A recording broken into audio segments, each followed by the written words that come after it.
Okay, so here we go. So scholars, today we're going to do our physical separation lab. Okay, so we're actually going to do the experiment. And the cool thing about this lab is that it's a process that humans have been doing for thousands of years, right? Maybe even longer, maybe hundreds of thousands of years. I don't know how early salt was purified, or how early we have like on record that salt was purified from ocean water, but this has been going on for a long time. And so, when you want salt, right, where do you go? The ocean.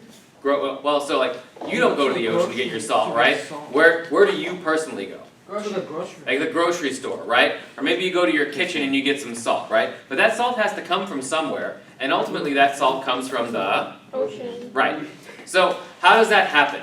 So ultimately, to get salt from ocean water, the ocean water has to be evaporated. Okay? So if the ocean water evaporates, nothing is left but salt. Okay? Sodium chloride. And in this case, we've got a little bit of ocean water with some sand in it. Okay? So here are our materials, and here are our methods. I'm going to take you through the bulk of those right now.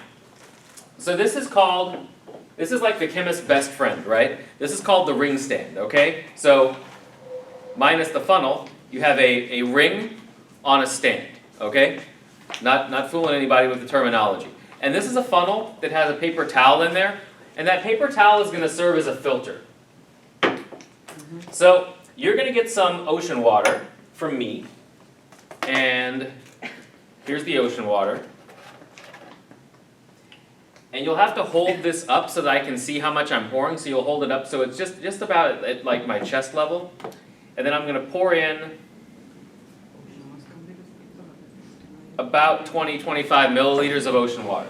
Okay, and then to muck things up a bit, I'm going to add a little bit of sand. So your beaker might already have enough sand in it.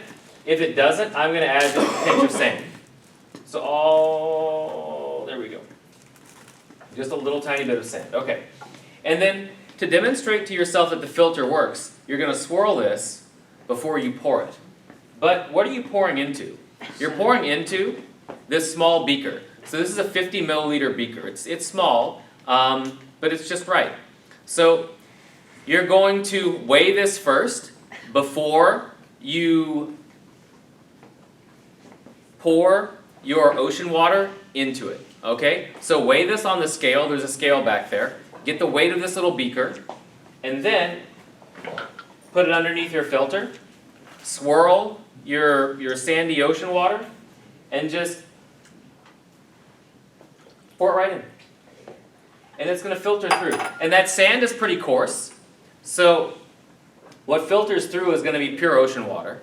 Okay? Even though ocean water is a solution, it's not a pure substance. And let this finish going. It's going to take a little while. So be patient with the filtration step, okay? You don't want to remove the bottom beaker before all the water is filtered through. So give it some time. It just takes 30 seconds or so.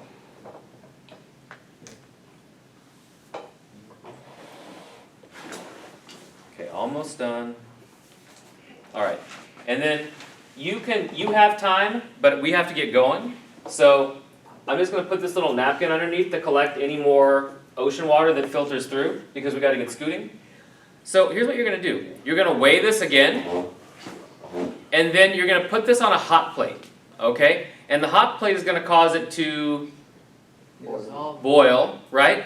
And when water boils, it goes from the liquid phase to the gas phase, okay? And it actually does that, and we'll talk more about this next week, but it does that because the vapor pressure of water, and we'll learn what that is, vapor pressure, equals the atmospheric pressure.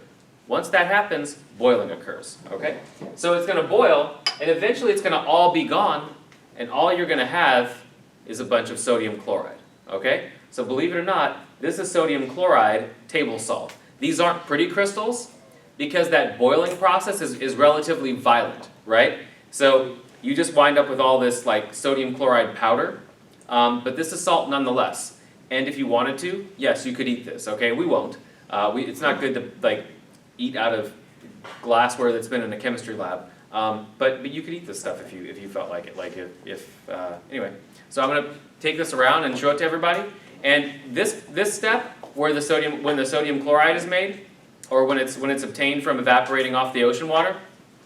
I'm going to do that on my own, and then I will weigh the beaker one last time. Any questions? Okay, very good. So